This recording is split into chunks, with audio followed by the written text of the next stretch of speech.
14장 1절부터 보시겠습니다. 역대하 14장 1절.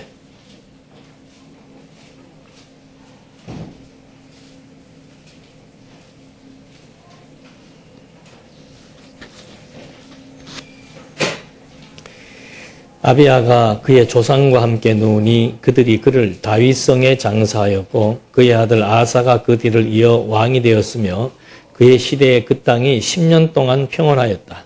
아사가 여호와 그의 하나님 보시기에 선하고 올바른 일을 하였으니 그가 이방 제단들과 산당들을 제거하고 기둥 우상들을 파괴하며 아세라상들을 찍어 없앴으며 그가 또 유다 사람들에게 명령하여 여호와 그들의 조상의 하나님을 찾게 하고 율법과 계명을 지키게 하였으며 유다의 모든 성에서 산당들과 분향단들을 없애니 나라가 그 앞에 평온하였다. 이건 지난 시간에 한 것 같은데 하여튼 9절 말씀에 에디오피아 사람 세라가 그들을 치려고 100만 군대와 병거 300대를 이끌고 마레사에 이르니 아사가 그를 맞아 싸우려고 출동하여 마레사의 스바디 골짜기에 진을 쳤다. 아사가 여호와 그의 하나님께 부르짖어 말하기를 여호와시여 강한 자와 약한 자 사이에서 주님밖에는 도우리가 없습니다. 여호와 우리 하나님이시여 저희가 주님만 의지하오니 저희를 도우소서. 저희가 주님의 이름으로 이 많은 무리를 치러 왔으니 여호와시여 주께서는 저희의 하나님이시니 사람이 주님을 이기지 못하게 하소서 하였다. 여호와께서 야사와 유다 사람 앞에서 에디오피아 사람들을 치시니 에디오피아 사람들이 도망하였으므로 아사와 그와 함께한 백성이 그들을 그랄까지 추격하였고 에디오피아 사람들이 여호와 앞에서와 그분의 군대 앞에서 패망하여 살아남은 자가 없이 전멸하니 매우 많은 탈취물을 가져왔다. 여호와께서 그랄 주위의 모든 성읍 백성들을 두렵게 하시니 무리가 그 모든 성읍을 치고 그 성읍 안에 있는 많은 물건을 탈취하였고 또 무리들이 가축을 지키는 자들의 장막들도 쳐서 양과 낙타를 많이 이끌고 예루살렘으로 돌아왔다. 이제 아비야 이후에 그의 아들 아사가 왕이 되었습니다. 지금 우리는 계속해서 이스라엘의 그 남북의 분열 시대, 이게 이스라엘 남북의 분열 시대입니다. 여로보암, 솔로몬의 아들 르호보암, 이렇게 해서 930년에 남북이 분열되어졌는데 분열되어져서 전개되는 역사는 뭐 거의가 다 전쟁사입니다. 그러니까 하나님께서 이스라엘 백성들을 지금 섭리해 나가시는데 전쟁을 통해서 전쟁이라고 하는 것은 인류가 겪는 가장 혹독한 방법입니다. 지금도 우리 도처에서 지금 계속 부분 이렇게 작은 전쟁들은 지금도 끊임없이 뭐 중동 지역이나 뭐 아프리카 지역이나 이렇게 발생하고 있고 우리나라도 1950년이죠. 전쟁을 한번 치렀고 그 이전에는 뭐 끊임없이 이 중국, 러시아, 일본 사이에 껴서 우리나라도 하여튼 전쟁에 시달립니다. 그러니까 이 중요한 논점은 뭔가 하면은 하나님께서 이 전쟁을 통해서 무엇을 지금 교육하려고 하시는가. 그러니까 하나님이 이 땅에 우리를 놓아두시고 역사의 과정을 통해서 하나님이 섭리를 해나가시는데 그 역사를 통해서 하나님은 반드시 교육하시고자 하시는 의도와 목적이 있습니다. 그걸 알아야 전쟁의 의미는 이것이다 라고 하는 것을 깨닫고 뭐 꼭 전쟁이 아니라도 우리가 살아가면서 겪게 되는 많은 위기가 있습니다. 그런 위기 앞에서 하나님 중심의 해석을 할 수 있다라고 하는 것. 그래서 인간이 정말 인간으로서 할 수 있는 기능 가운데 하나가 해석입니다. 역사에 대한 해석, 상황에 대한 해석, 사람에 대한 해석, 이렇게 해석을 할 수 있다는 거죠. 그런데 우리 기독교인들은 인간의 자기 경험이나 자기 어떤 사고체계에 의해서 해석을 하는 것이 아니고 철저하게 하나님 중심의 해석. 그러니까 아까도 우리 기도할 때 하나님은 어떤 분이신가? 창조와 종말에 이르기까지의 모든 역사를 당신이 다 이렇게 계획을 해놓은 겁니다. 이게 프로그램을 짜놓은 거예요. 이것이 이제 우리 그 생물학적으로 보면은 우리 몸속에도 DNA가 있다 그러죠. 그 DNA를 분석해 보니까 그 안에 게놈 지도가 있더라. 우리 인간이 태어나면서부터 죽을 때까지 겪어야 될 사주팔자는 하여튼 그 사주팔자라는 거는 우리나라 그건데 그런 사주팔자처럼 내가 살면서 경험 발생되어질 모든 사건들 그리고 내 질병들 내가 언제 죽을 것까지도 지금 어떻게 되어 있다 그래요. 그 DNA 안에 다 들어있답니다. 그거 검사하는데 앞으로 한 돈 100만 원 주면 검사한답니다. 궁금하신 분 검사 받아가지고 죽을 날 기다리면서. 이제 하나님께서는 그걸 사실은 우리에게 알지 못하게 한 거예요. 왜 알지 못하게 했는가? 그 이유가 뭐겠어요? 알면은 자고하든지 완전히 인생을 체념하든지 하게 돼버려요. 아까 여러분이 그 기도하시면서 항상 그 마음에 드네. 준비된 말씀이라고 하는데 저는 그 준비를 어떻게 받아들이는가? 오늘 우리는 내일 일을 모릅니다. 내일 일을 모르게 돼 있어요.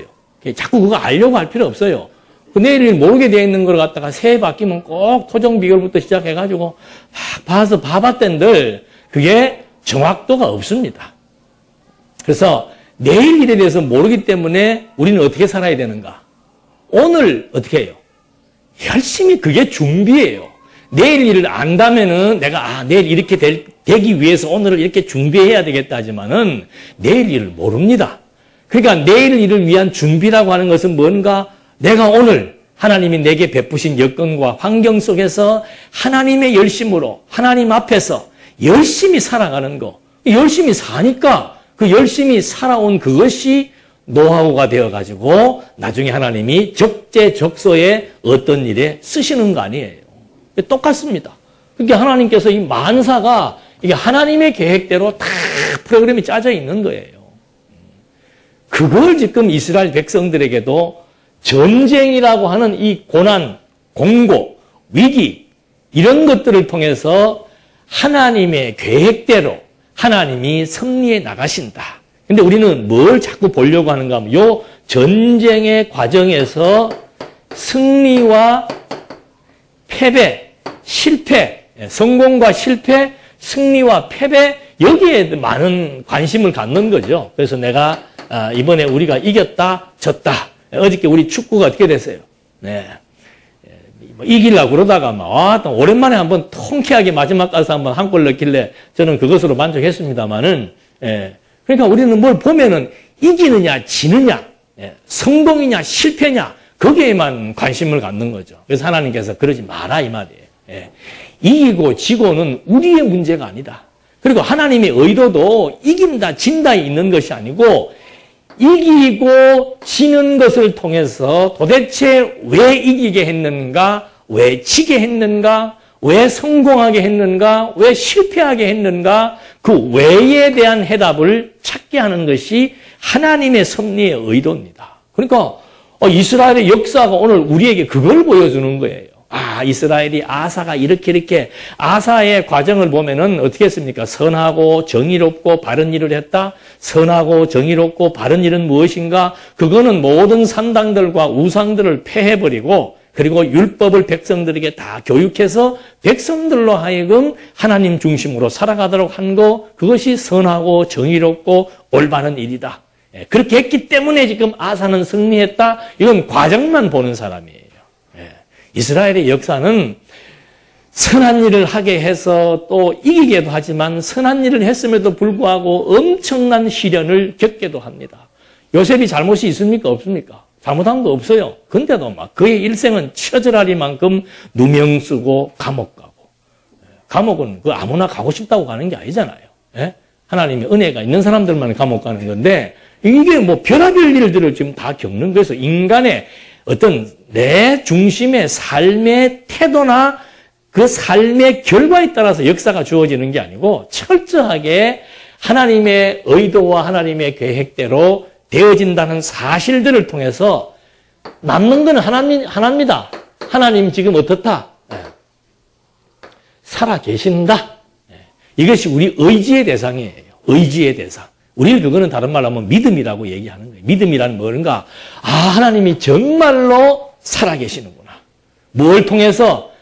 또는 전쟁의 위기나 또는 나라의 평화나 또는 전쟁의 승리나 전쟁의 패배나 이런 과정들을 통해서 정말로 하나님이 살아계시는구나. 그 살아계신 하나님의 능력은 바로 창조하시는 능력이다.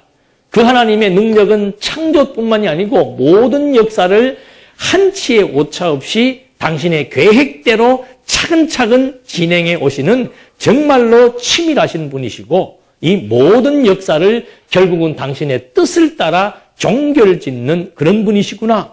그걸 이제 백성들에게 알게 해주는 거예요. 그래서 이런 위기 상황 속에서 하나님께서 지금 이 전쟁 가운데서 자기 백성들을 보호하시는 거예요. 왜 보호하시는가? 똑같아요. 보호하시는 직접적인 이유는 뭔가 하면 이미 다윗 때 이렇게 보호해 주겠다고 약속을 한 겁니다. 그 왜 약속을 했는가? 하나님께서 다윗에게 보호해 주겠다고 약속을 했는데 이 나라가 강하든지 약하든지 악한 왕이든지 선한 왕이든지 관계없이 북쪽은 보호하지 않고 망하고 징책을 내려버리고 남쪽은 약하든 강하든 착하든 못됐든 상관없이 하나님께서 위기 상황 속에서 계속 하나님이 보호해 오심으로써 남쪽의 유다 왕조가 보호의 증거는 뭔가 계승되고 있다는 거죠. 그래서 백성들이 역시 이 역사의 주관자는 하나님이시구나. 우리 이 민족이 오늘 이렇게 생존할 수 있는 이것이 하나님의 은혜요, 하나님의 보호하심의 결과구나. 그게 깨달아질 때 그 여호와 앞에 뭐가 나오는 거예요? 감사와 평안이 자리하게 되는 거죠. 이것이 오늘을 살아가는 우리들에게도 그대로 다 적용되는 겁니다. 그러니까 거기에다가 이제 또 하나의 실증을 붙여주는 것이 그리스도를 통한 성취예요. 이런 구약적 모든 것들이 1차적으로는 이스라엘 역사를 통해서도 하나님 여호와이심을 알게 해주고 또 거기에다가 또 부연 설명해 주는 게 바로 뭔가 그리스도의 사건을 통해서도 또 하나님의 살아계심과 여호와이심을 확증시켜주고 그래서 해석학적 원칙은 이스라엘의 역사를 해석하고 플러스 그리스도를 하는 것이 해석학적 기본 원칙이고 이게 또 강의를 하다 보면은 여기까지 안 가고 이 역사적인 해석을 통해서도 결론은 뭔가 하나님 살아계심에 대한 확증하면 되는 거예요. 너무 또 치밀하신 분 앉아가지고 요거 항목마다 이렇게 연결시켜 그건 해석학적 원칙이에요. 그건 뭐 신학적 연구할 때 그렇게 하고 강의라고 하는 것은 유연성이 있죠. 제가 요즘에 서울에 가면 체크를 받아요. 강의하는 걸 책을 펴고 앉아가지고 하나하나 해석을 그렇게 하는지 안 하는지 그 사람은 그거 하느라고 강의 못 듣죠. 그러니까 이 강의라고 하는 거는 유연성이 있습니다. 어떻게 그 써놓은 강홍지의 책에 한 점 하나도 빠짐없이 다 그걸 그대로 다 얘기합니까? 그러니까 이 강의하는 것과 여러분들이 진짜 앉아서 이렇게 신학적 공부하는 것은 조금의 차이가 있지요. 여기는 다양한 사람들이 앉아 있는 거예요. 그러니까 반이 이렇게 분반이 돼가지고 저희 학교 다닐 때는 분반이 돼 있었어요. 공부 잘하는 우수반이 있고 저같이 좀 이렇게 안 하는 애들은 열등반이라고 안 하고 그때는 돌반이라고 그러더라고요. 우수반, 돌반 이래가지고 구별이 되어 있었는데 지금 여기도 만약에 그게 구별이 되면은 얼마든지 할 수 있지요. 1단계, 2단계, 3단계, 4단계 해가지고는 단계별로 하면은 그때 따라서 이제 다 할 수 있는데 여러분들 뭐 6일 동안 성경책 보고 오신 분도 계시고 안 보고 오신 분도 계시고 하나님 깨끗하게 입고 열심히 살다가 오셔갖고 오늘 하나님 말씀 처음 이렇게 해서 다시 또 기억해내시는 분도 계시고 다양한데 여기 앉아가지고 제가 뭐 계속 이렇게 따지고 이래서 하면은 피곤해 하실 분들 많죠. 그러니까 어쩔 수 없는 겁니다. 그래서 이렇게 제가 말씀드린 것도 무슨 변명하는 이유는 있어요. 그러니까 뭐 그거 구체히 다 말할 필요는 없지만 하여튼 우리가 이스라엘 백성, 이스라엘의 역사를 공부해야 되는 이유가 어디에 있는가? 신약의 내용들을 공부해야 될 이유가 어디인가? 궁극적으로는 이거예요. 우리가 믿는 믿음의 대상이 믿는 신이 하나님 아니에요. 그분이 어떤 분이신 줄 알아야 내 신상이 어떻게 되는 거예요. 행복한 거예요. 다른 거 없습니다. 뭐 우리가 신을 위하고 신은 우리가 위하든 아니하든 아무 상관없습니다. 신은 신 그 자체로서 자충족하시고 만족하시고 영광된 분이에요. 우리가 영광을 돌리면 영광스러워지는 분이고 우리가 영광을 안 돌리면은 기운이 빠지시는 분이 아니고 우리 인간과는 상관없이 그냥 영광 그 자체라 영광의 본체예요. 그러니까 상관없어요. 중요한 것은 뭔가? 신앙이 누구에게 중요한 것인가? 신에게 중요한 것이 아니고 우리에게 중요한 거예요. 그러니까 이방신들은 그 믿는 사람들이 자기를 이렇게 자꾸 존중해주고 경외해주면은 좋아한다고 이렇게들 가리키지만 기독교의 신은 인간이 섬기든 안 섬기든 아무 상관. 인간의 힘에 의해서 만약에 좌우되는 신이라면은 신을 바꿔야 돼요. 예? 우리가 믿는 신이 우리가 뭐 어떻게 하는 거에 따라서 좋아하기도 하고 그런 표현을 썼을 뿐이지 하나님은 스스로 만족하신 분입니다. 그렇기 때문에 이 신앙이라고 하는 것은 결국에 가서는 누구를 위한 것인가? 나를 위한 거예요. 나를 위한 거. 예. 우리가 하나님의 영광을 위한다고 하지만 영광을 위할 것도 없어요. 표현이 그런 것이지. 하나님의 영광 위하려고 너무 힘쓰지 말고 여러분 행복하기를 힘쓰시란 말입니다. 여러분이 어떻게 행복해지는가? 내가 믿는 그 믿음의 대상이 정말 믿을만한지 아닌지 확인해야 돼요. 그러니까 내가 믿는 대상이 막강한 권력과 막강한 능력과 모든 것을 다 가진 주인이라는 사실로 확인이 되면은 걱정, 근심할 일이 뭐가 있습니까? 나한테 아파트 한 채 내 이름으로 돼 있는 명의로 돼 있는 것이 하나도 없다 해도 걱정할 필요 없는 게 왜? 내가 믿는 그 신이 이 모든 것에 뭐예요? 아유, 그건 너무 크고, 요만한 가게라도 하나 돼 있으면 좋겠다. 그게 이제 신에 대한 아직 이해 부족이죠. 모든 것이 다 신을 안다는 것 자체. 하나님께서 자기 백성들을 자기의 친백성, 자기의 자식으로 인정했기 때문에 그들에게 지속적으로 자꾸 자기를 알려주려고 하는 거예요. 자기 백성이기 때문에. 부모가 자식을 사랑하기 때문에 끊임없이 정말 모든 것을 다 주고 보여주는 것처럼 신이라고 하는 존재도 그거예요. 바로 우리들에게 진정한 하나님의 자녀로서 누릴 수 있는 참된 행복, 그거 마음껏 누리게 하시려고. 그래서 하나님께서 이런 과정을 통해서 우리에게 하나님의 존재를 확인시켜주고 있다라고 하는 거. 그래서 여러분, 하나님 믿는다는 거 너무 이렇게 부담 느낄 거 없어요. 믿으면 내가 좋은 거고, 내가 좋으니까, 이분을 의지하고 사는 것이 나한테 정말 행복하니까 자꾸 이제 이분이 나에게 베푸신 은혜를 생각하게 되고, 정말 저분이 추구하는 방향이 무엇이고, 가치가 무엇인지를 알고 싶어지고, 그게 알아지니까 이제는 이분과 같이 살아야 되겠다라고 하는 그런 이제 마음이 드는 거죠. 오늘 부르는 그 찬양은 어디서 나온 찬양인지 몰라도 계속 막 그분의 자녀로 살겠다고, 남아있는 인생 동안 막 그분의 뭐로 살겠다고? 뭐 하여튼 그분을 위해 살겠다고 외치던데 좋아요. 그게, 이렇게 합시다가 아니고 여러분 개개인들이 다 그게 좋아야 되는 거예요. 진짜로. 야, 하나님 내가 믿는 신, 내가 정말 신, 인생에 다른 건 다 실패했어도 뭐는 성공했다? 신앙은 성공했다. 신앙이 다예요. 인생 뭐 여러 가지 다 해봤던들 신앙이 다예요. 신앙이 다. 그래서 이걸 지금 하나님께서 자기 백성들에게 교육시켜주는 거죠.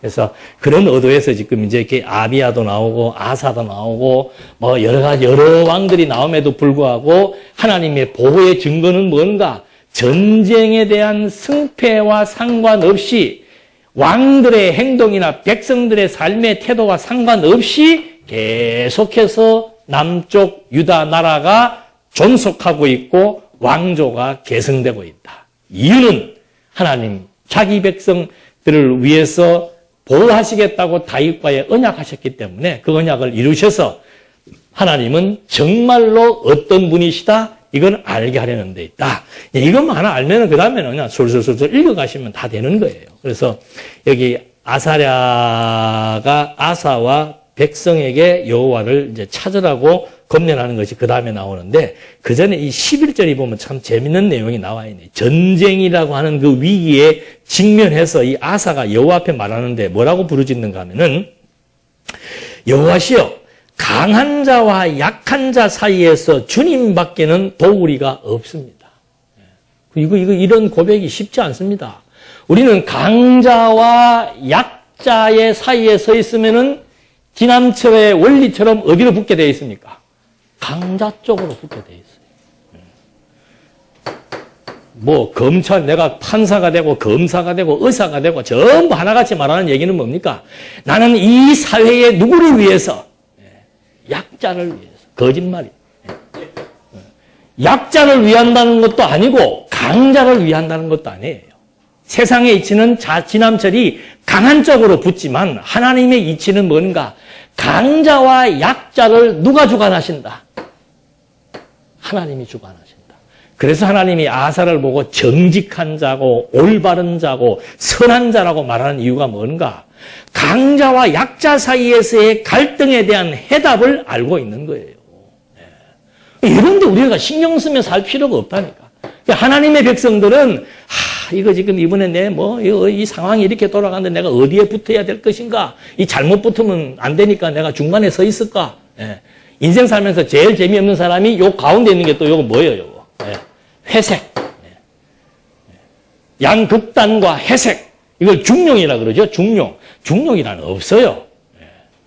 그러니까 이런 것에 대해서 사람들이 사회생활 하면서 늘 갈등을 겪고 사는데 그건 하나님 모르는 사람이죠. 하나님 아는 사람은 강자와 약자 사이에서 주님밖에는 도우리가 없습니다.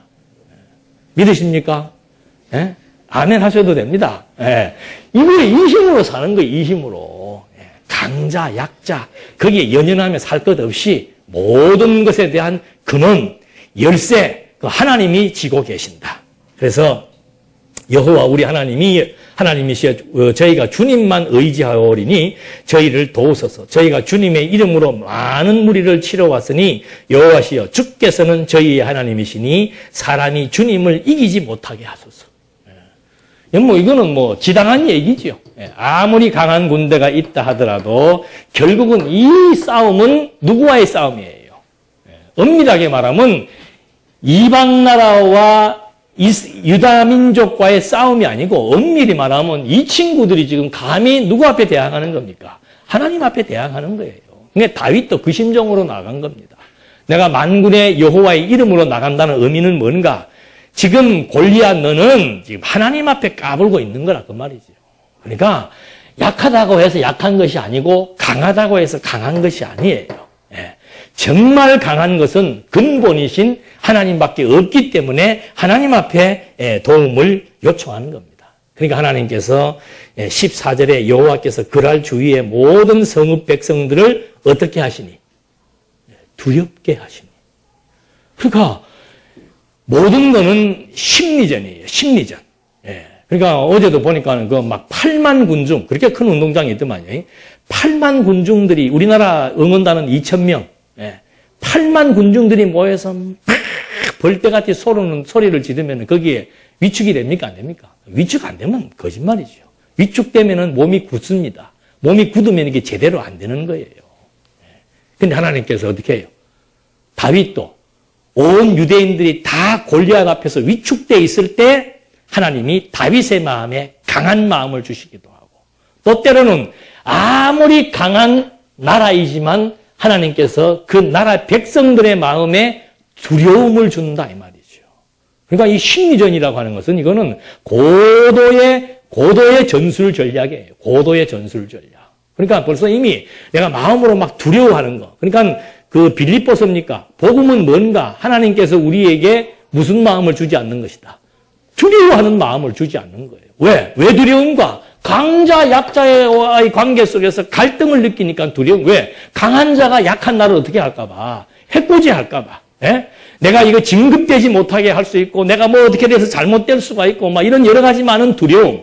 하나님 알면은, 그거 하나님이 해나가신다는 것이 믿어지면은, 아무리 1,000만 명이 나를 둘러싸고 죽이고 모함하려 할지라도, 하나님이 나와 함께 하시니까 나는 잘난다, 이 말이에요.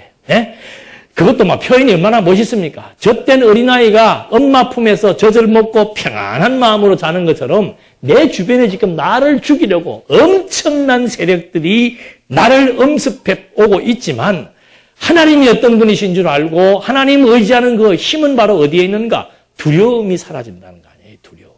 예? 죽을까봐, 망할까봐, 예? 뭐 이별할까봐, 어떻게 될까봐 두려워하는 마음. 죽으면 삽니다. 두려워할 거 없어요. 예. 없다도 내가 내 이름으로 된 거 없다고 없는 게 아니에요. 쓰는 사람이 임자예요. 쓰는 사람이. 예. 그러니까 뭐 이렇게 소유권에 대해서 보이는 힘에 대해서 전전긍긍하며 살 필요가 없이 이런 상황 속에서 여호와 하나님이 어떤 분이신 줄 알고 살아간다라고 하는 거예요. 그 신앙. 그래서 결국은 이 주변에 아무리 막강한 나라도 그 나라의 백성들에게 두려움을 주게 하는 거. 여러분 이스라엘 백성들이 40년 광야 생활 시킬 때 하나님은 두 가지를 합니다. 자기 백성들에게 훈련을 통해서 야 이거 정말 여호와께서 인도하지 않으면 우리는 살 수 없다는 걸 알게 해줍니다.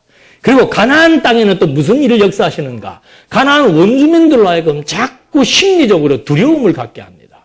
이 소문이라고 하는 것은 뭐 발 없는 말이 천리 간다고 광야에서 발생되어지는 40년 동안의 여러 가지 표적과 이적들에 대한 사건들이 계속 가나안 땅 원주민들에게 정보가 들어가고 있는 거예요. 근데 한번 상상을 해보십시오. 아무리 큰 성을 지어놓고 있어도 여호와를 믿는 저 민족, 유대인들이 섬기는 그 신의 능력에 대한 소문을 백성들이 40년 동안 듣고 있는 거예요. 하루 이틀도 아니고. 그 여러분 40년 동안 근심, 염려, 불안, 초조하면은 이미 신경쇠약 걸리고 노이로제 요즘 같으면 병원에 가서 치료받을 사람들이 가나안 원주민들이에요. 이미 심리전으로 다 두렵고 불안, 초조, 근심, 염려하게 만들어 놓으시는 하나님의 섭리 역사. 그래서 이런 인간관계에 대한 걱정, 근심, 염려 할 필요 없습니다. 하나님께서 정말 알아서 다 사람의 마음을 하나님이 움직이는 것이지 내가 여러분들의 마음을 움직인다면 저는 벌써 죽었을 거예요. 살 수가 없어요, 사람들이. 왜? 얼마나 온갖 것에 신경을 다 써야 되고 그걸 다 이렇게 해서 처신을 해야 되고 얼마나 피곤하겠습니까? 그게 일반 신학에서 가르치는 목회학이에요. 그래서 목회학을 전공하게 되면 꼭 무슨 머리 모양도 알아. 난 지 사람 머리 하는 것도 잘 모르고 내 생일도 모르고 내 나이도 잘 몰라요. 사실은.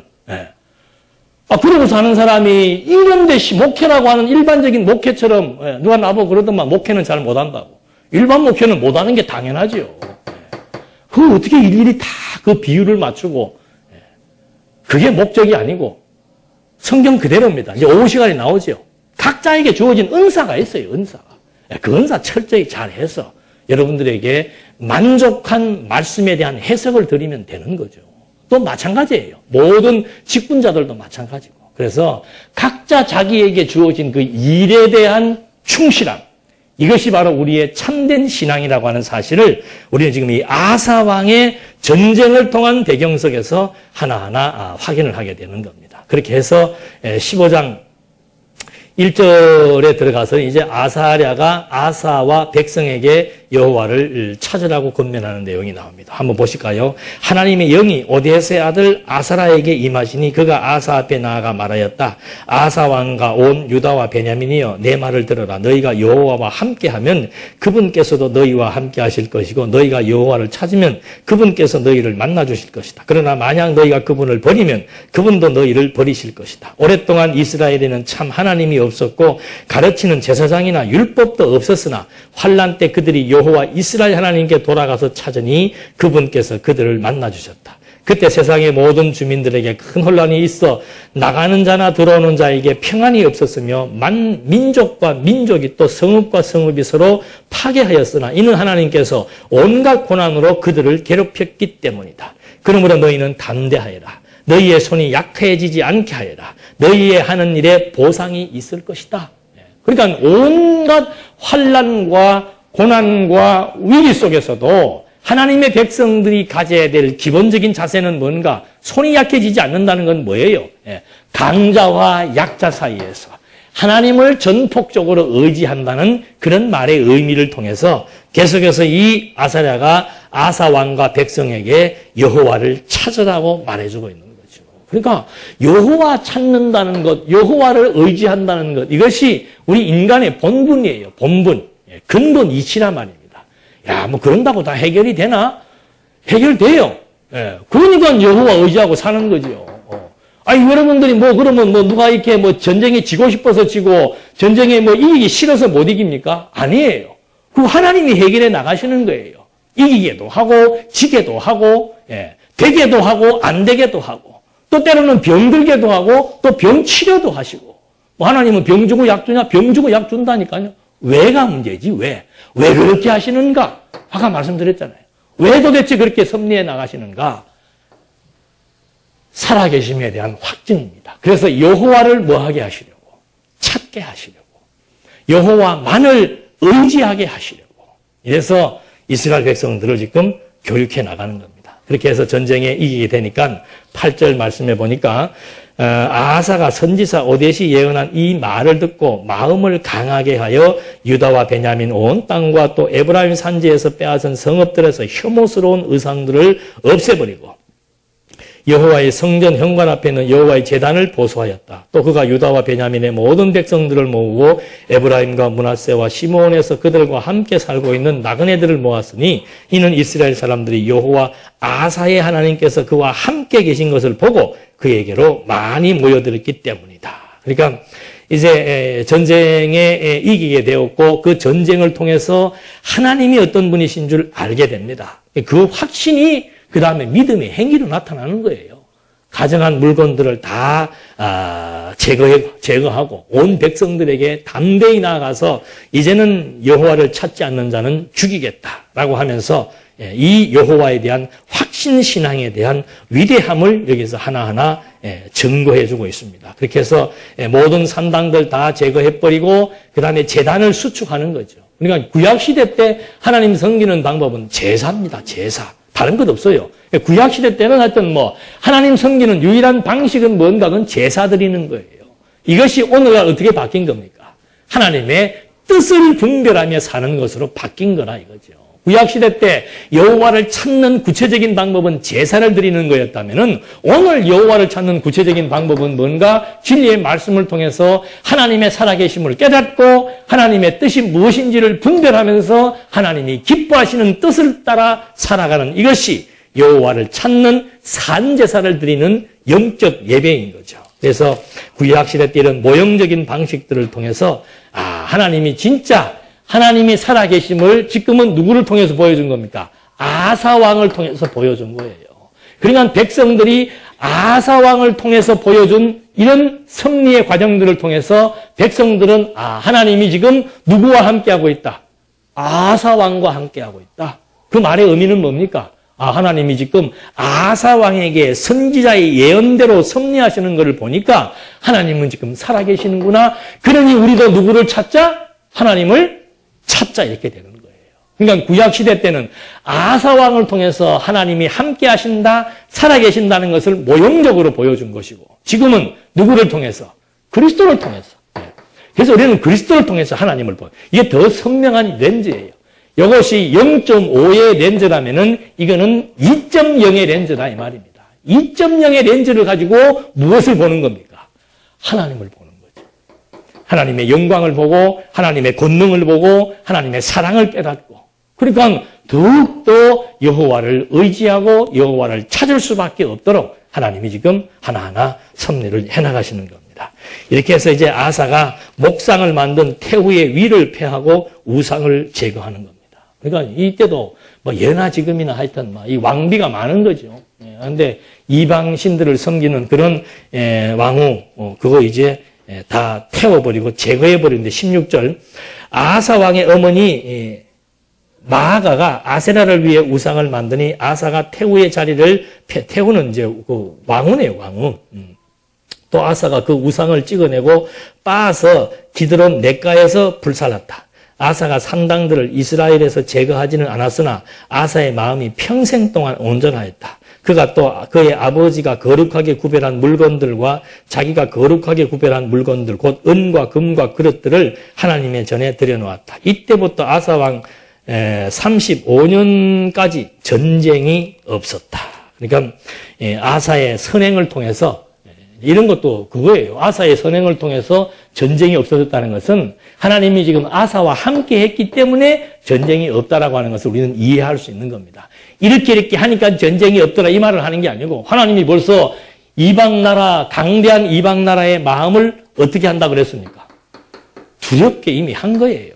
그러니까 여러 가지를 합력해서 하나님의 뜻대로 승리해 나가니까 전쟁이 발생하지 않았다는 것을 여기서 확인시켜 줍니다. 왜 전쟁이 발생하지 않았는가? 그런 위기 속에서 하나님이 강대국으로부터 하나님이 보호했다는 사실을, 하나님이 함께 한다는 사실을 백성들에게 알게 한 것이고, 왜 하나님이 함께 하시는가? 다윗과의 언약을 이루시기 위해서 함께 한 것이고, 왜 그럼 다윗과의 언약을 이루시는가? 다윗과의 언약을 이루심으로써 하나님이 여호와로 살아 존재한다라고 하는 하나님 존재 확증을 이스라엘 백성들에게 갖게 하기 위한 섭리 역사. 이것만 우리가 잊어버리지 않고 내용들을 하나하나 확인해 보면 됩니다. 그렇게 하다가 이제 16장으로 넘어오니까 이스라엘이 침공할 때 아사가 아람을 의지해서 물리칩니다. 이게 보십시오. 지금까지 아사가 선행을 했습니까? 안 했습니까? 했잖아요. 그럼 요대로 끝나면 좋은데 이게 안 그런 거야.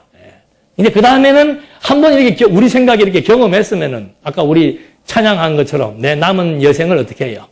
여호와를 섬기며 살리라 하는데 그때는 살리라 하다가 진짜로 강대해지니까 어떻게 하는 거예요? 또 당한 거에서 또 정신이 혼미해지는 거죠. 그래서 이게 참 위험한 거라 이 말입니다. 아사가 이제 좀 한번 이게 평안이 유지되고 강성한 나라가 되니까 이제 이스라엘이 침공하게 되는 겁니다. 애굽이나 블레셋을 하나님이 잠잠히 놓아두다가 이게 하여튼 하나님의 섭리의 조화. 여기가 유다 땅이죠, 유다 땅. 예루살렘이 여기 있고 유다 땅. 나머지 이 북쪽 이스라엘, 이걸 이제 성경에서는 복음서에서는 이방인이라고 얘기해 버리는 거예요. 왜? 다 혼혈족이 되어 버렸기 때문에. 이게 이제 북쪽 이스라엘이에요. 그리고 여기 블레셋이 있고 여기 애굽이 있고 여기 이제 아수르, 암몬, 모압, 에돔 완전히 포위 상태입니다. 전부 대적들이에요. 그 하나님께서 이쪽 대적을 두렵게 했다가 여기도 두렵게 했다가 또 어떤 때는 여기에 마음을 또 강팍게 해가지고 침략하게 만들어 나가고. 그러니까 항상 강약 사이에서 내가 어떻게 할 것인가? 방법 없습니다. 어떤 상황과 여건이 주어져도 이런 거 의지하면 안 된다 이 말이죠. 아까 고백했잖아요. 내가 강자와 약자 사이에서 여호와만을 의지하랍니다. 여호와가 내게 함께 하시는 것을 믿겠습니다. 여호와를 찾겠습니다. 했으면 그대로 해야 되는데 이제 여기서 또 무슨 문제가 생기니까 북쪽이 쳐들어 내려올라 그러니까 북쪽은 여기 10지파 반이 올라가 있고 여기는 한 지파 반밖에 없어요. 상대가 안 됩니다. 전쟁 치면은. 그러니까 자연적으로 누구를 의지하는 거예요? 아람 나라를 의지하는 거죠. 지금 정세도 똑같습니다. 남북 전쟁 터지면 우리가 군사력이 약해요. 북은 뭐 50년 동안 군사력만 키워온 나라고. 그러니까 항상 우리는 누구 눈치 보는 겁니까? 미국 눈치 볼 수밖에 없는 거죠. 어쩔 수가 없어. 이런 것처럼 대한민국 전 국민들이 하나님을 믿는 백성이라면은 그 의지하지 않고도 당당하게 할 수 있는데, 그럼 한국 금방 망하지요. 그게 누구를 모르는 거예요. 하나님을 몰라서 그렇죠. 아니, 미국의 마음을, 일본의 마음을, 중국의 마음을 외교 정책 아무리 잘해보십시오. 그게 되는가? 안 돼요. 그때 상황에 의해서 그 국가의 정책에 따라서 수상들의 마음을 하나님이 움직여 나가는 것이고 정책과 비전과 모든 것들을 하나님이 다 이 이방 사람들의 두뇌 속에다가 하나님이 그때 생각을 주어서 해 나간다는 사실. 이게 믿어지면은 거기에서 여유가 오고 거기에서 당당함이 오는 거예요. 하나님이 인간을 창조했잖아요. 하나님이 인간을 창조했으니까 창조한 인간의 두뇌 속에 DNA를 하나님이 심어 놓았다니까요. 그래서 개인이든 국가든 민족이든 상관없이 이게 전부 하나님의 계획대로 되게 돼 있는 거예요. 그게 이제 어느 정도 믿어지느냐에 따라서 우리 신앙적 태도와 신앙적 품위가 달라지는 거죠. 그래서 지금 여기에 이제 이스라엘이 침공하니까 아사왕 한번 보십시다. 16장 1절에 아사가 왕이 된 지 제 36년에 오래됐네.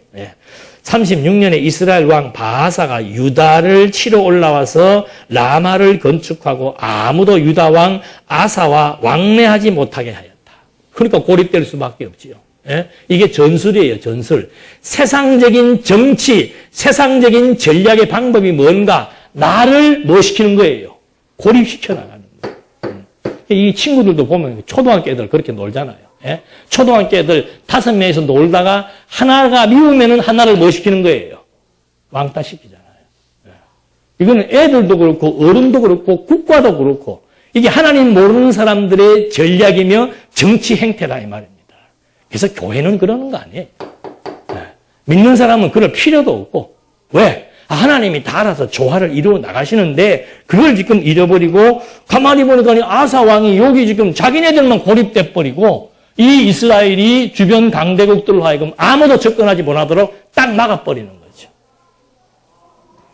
2절 아사가 여호와의 전 창고와 왕궁 창고에서 은금을 꺼내어 다마스커스에 사는 아람 왕 베나닷에게 보내며 말하기를 나의 아버지와 당신의 아버지 사이에 동맹을 맺었듯이 나와 당신 사이에도 동맹을 맺읍시다. 보십시오.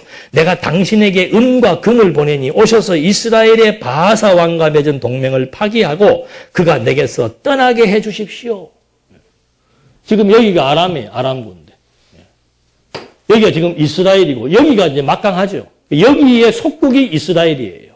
이 이스라엘이 유다를 지금 고립시켜서 치려고 그러니까 유다는 머리 쓴 것이 뭐예요? 이쪽에다가 조공을 들여버린 거죠. 머리 잘 썼어요? 못 썼어요? 잘 썼죠. 이래야 성공해요. 이래야. 세상적으로는. 이게 세상적으로 사람들이 말할 때 다 똑똑한 놈이다 그러는 거죠. 아, 저놈 저거 참 똑똑해. 예, 배짱도 좋아. 왜? 이런 장난에 능하기 때문에. 네, 예수 믿는 사람은 그렇게 살 필요 없어요. 그냥 정도를 걸으며 사는 거예요. 내 할 일 하면 되는 거예요. 내 할 일. 예. 뭐를 막을 것도 없고 방해할 것도 없고 왕따시킬 것도 없고 뭐 할 것도 없어요. 그냥 내게 주어진 일만 최선을 다해서 전심전력에서 사는 그것이 우리 신앙인들의 자세인데 이런 위기가 오니까 결국은 여기에서는 하나님 의지하다가 이 상황에서 하나님 36년인가 지났잖아요. 35, 6년 지나니까 이제 또 이게 슬슬 풀어졌던 모양이죠. 하나님을 잊어버리고 다시 아람 왕을 의지하게 되더라 이 말입니다. 4절 베나닷이 아사 왕의 말을 듣고 군대 지휘관들을 이스라엘 성읍들에 보내므로 그들이 이온과 단과 아벨마임과 납달리의 모든 국고성을 쳤다. 바하사가 이를 듣고 라마 건축한 일을 포기하고 그 공사를 중단하였으므로 아사 왕이 유다 온 무리를 거느리고 바하사가 건축하던 라마의 석재와 목재를 가져다가 그것들로 게바와 미스바를 건축하였다. 그러니까 이때 이제 쳐들어 내려오는 그 틈을 타서 여기에 건축하려는 목재들을 다 이제 빼앗아 온 것이죠. 7절 말씀에 아사가 분노하여 책망하는 선견자 하나를 투옥합니다. 한번 보십시다. 그때 선견자 하나니가 유다 왕 아사에게 나와서 그에게 말했다. 왕께서 아람 왕을 의지하고 여호와 왕의 하나님을 의지하지 않았으므로 아람 왕의 군대가 왕의 손에서 벗어나 버렸습니다. 에디오피아 사람과 리비아 사람의 군대가 거대하고 또 병거와 기마병도 매우 많지 않았습니까? 그러나 왕께서 여호와를 의지하셨기 때문에 여호와께서 그들을 왕의 손에 넘기셨으니 이는 여호와의 눈이 온 땅을 두루 살피시고 온전한 마음으로 자신을 향하는 자들을 위하여 능력을 베푸시기 때문입니다. 이번 일에 왕께서 어리석게 행동하였으므로 참으로 이제부터 왕에게 전쟁이 있을 것입니다. 이게 선지자의 역할이에요. 선지자는 뭐 왕이 권력이 있든 없든 상관없습니다. 하나님의 뜻을 그대로 전해주는 겁니다. 그래서 지금 왕에게 감히 무슨 말을 하는가? 이게 지금 왕이 비열한 생각을 한 것이고 비열한 전법을 쓴 것이죠. 그러니까 선견자 아나니가 와서 뭐라고 얘기하는가 하면 여기에 있는 리비아와 이디오피아 이 아프리카에 있는 이 나라들이 얼마나 막강한 나라. 여기는 이 사람들이 나라의 그 국방력을 키우려면 여기 내려가서 말을 사와요. 그만큼 이 국방력이 강한 민족이란 말입니다. 근데 이 나라들이 나중에 우리한테 패배하는 거 보지 않았습니까? 우리를 두려워하는 거 보지 않았습니까? 그 왜 그랬겠습니까? 하나님이 그들의 마음을 두렵게 했고 하나님이 그들을 무력화시킨 거였습니다. 근데 왜 왕은 지금 그걸 잊어버리고 북쪽 이스라엘이 지금 쳐들어 내려오는 거기에 두려워서 아람 왕을 의지하는 그 어리석음을 범합니까? 이제 이 민족에게는 전쟁이 일어날 것입니다. 어느 왕이 그 말을 듣고 좋아하겠습니까? 우리 민족도 마찬가지예요. 누구든지 여러분 잘 됩니다. 쏘으면 안 돼. 뭐가 잘 돼요? 잘 되기는. 하나님께서 망하게도 하고 흥하게도 하는 겁니다. 망한 사람한테 가가지고 하나님이 잘 됩니다. 잘 됩니다. 암 사형 선고 받아가지고 한 열흘이면 가실 분에게 하나님이 낫게 하실 겁니다. 기도하십시다. 그 거짓 선지자예요. 하나님이 육신의 생명 주신 기간이 지금 다 된 것 같습니다. 우리 다 같이 하나님 나라가 무엇인 줄 알고 부활의 소망을 갖고 하나님을 의지하면은 육신 벗는 그 순간 하나님이 함께 하십니다라고 하는 새로운 영원한 세계에 대한 내용을 바르게 얘기해 줘야 되죠. 예? 아닌 것은 아니라고 얘기해 주고 맞는 것은 맞다고 얘기해야 되는데 이 돌아가는 상황이 아닌 것 아니라고 잘못 얘기하면 죽는다 이 말이죠. 근데 선지자는 그냥 할 말 그대로 하는 거예요. 그게 참 선지자이신 예수님도 바리새인들을 향해서 뭐라고 얘기합니까? 이 독사의 자식들아, 너희들은 죽기로 작정된 자들이다. 그 나중에 당신이 십자가에 처형받잖아요. 예. 유대인들 보고 그래 너희들도 와라 그러면 되는데 독사의 자식이라고 얘기해버리는 거예요. 아닌 것은 아니라고 말해주는 거죠. 그래서 아나니가 이렇게 얘기함으로 말미암아 아사가 그 선견 10절 그 선견자에게 노하여 그를 감옥에 가두었으니 왕이 이번 일로 그에게 분노하였기 때문이다. 아사가 그때 백성 몇 명을 학대하였다. 백성 몇 명이라고 하는 아사 주변에 있는 사람이겠죠. 바른 말 하는 사람들. 그래서 이제 아사가 분노하여 책망하는 선견자 하나님을 투옥하게 되고 여호와를 구하지 않은 아사가 저기 41년에 죽습니다. 11절에 아사의 행적이 처음부터 끝까지 유다와 이스라엘 왕조실록에 기록되었다. 아사가 왕이 된 지 39년째 되는 해에 그의 발에 병이 들어 위독하게 되었으나 그가 병들었을 때 여호와를 찾지 않고 의사들을 찾았다. 또 이런 말 듣고 또 병들었는데 막 병원에 이거는 구약시대입니다. 구약시대는 하나님의 직접 계시시대이기 때문에 하나님이 직접 하나님이 함께한다는 걸 보여주는 시대이기 때문에 죽을 뻔 걸려도 하나님 찾으면 낫고 요즘 병 걸리면 바로 병원 가셔서 진찰하고 해야 돼요. 그게 신앙 좋은 게 아니란 말입니다. 그래서 아사가 왕이 된 지 41년째 되는 해에 죽어 그 조상들과 함께 누우니 사람들은 아사가 자신을 위하여 다윗성에 파두었던 묘실의 그를 장사하되 향료 제조술에 따라 만든 온갖 향료를 가득 채운 침상에 그를 눕히고 그를 위하여 매우 많이 분양하였다. 그러니까 아사가 전쟁에 이게 아사가 선한 일 악한 일을 다 하잖아요. 이기고 지게 했어. 잘못했지만은 아사를 아주 진멸하지 아니하고 어떻게 해요? 계속 이 유다의 왕조의 무덤에 안치시키시는 하나님의 섭리 역사. 이것이 왕조 보호의 증거예요. 인간의 행위와 상관없이 하나님의 언약은 반드시 이루어지고 하나님의 눈동자는 하나님의 친백성들을 중심으로 이 세계를 움직여 나가신다라고 하는 것에 대한 역사적인 증거지요. 증거. 그래서 결국은 하나님을 부정하게 해서 또 하나님을 순종하게 해서 하나님이 살게도 하고 죽게도 하시면서 하나님이 뭐 하신다? 보호하신다. 이게 초점입니다. 하나님이 보호하신다. 그래서 예수님이 지금 우리 구약 때 같으면 우리 지금 다 살아갈 수 있습니까? 없습니까? 구약 때 같으면 주일날 예배 드릴 사람이 없어. 저도 마찬가지 뭐예요. 근데 왜 이렇게 멀쩡하게 살아있는가? 하나님 지금은 그리스도가 우리에 대한 모든 죄에 대한 짐을 어떻게 해요? 당신이 다 받으신 거예요. 죄에 대한 책임을 그리스도가 받으셔서 죄에 대하여 죽으셨기 때문에 오늘 우리가 죄의 몸으로 살아도 이렇게 생존할 수 있고 하나님과 함께 할 수 있고 죄에 대하여 죽은 걸로 끝나는 것이 아니고 오늘 우리들에게 의에 대하여 살아갈 수 있도록 새 생명을 주었기 때문에 우리들이 이렇게 하나님을 의지하며 살아갈 수 있도록 섭리해 오신 것이라 이 말이죠.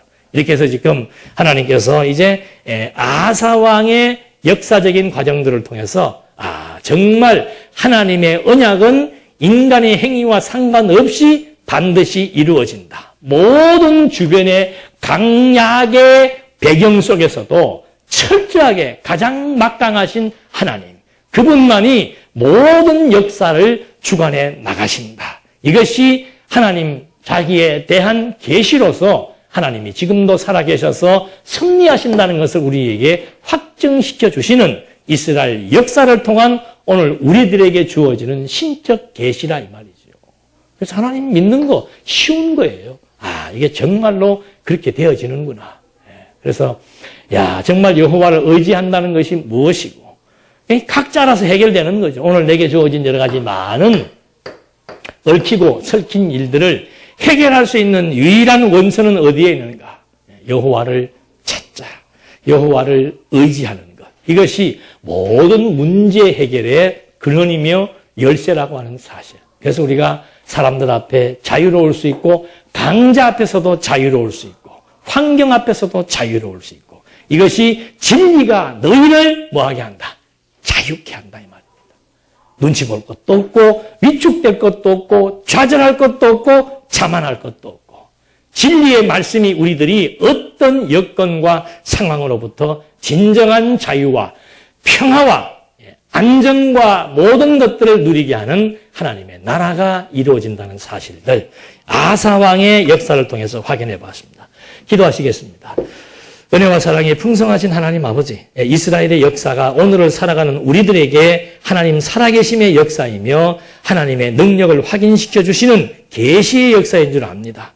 이제 이스라엘 3000년 전의 역사를 통해서 지금도 똑같은 능력과 계획에 의해서 섭리해 나가시는 하나님을 깨닫고 이제는 강과 약 사이에서 발생되어지는 사회적인 모든 주변 상황에 대해서 나와 관련된 모든 일들을 통해서 오직 여호와 하나님만 의지하며 살아갈 수 있는 믿음의 담력을 허락해 주시옵소서.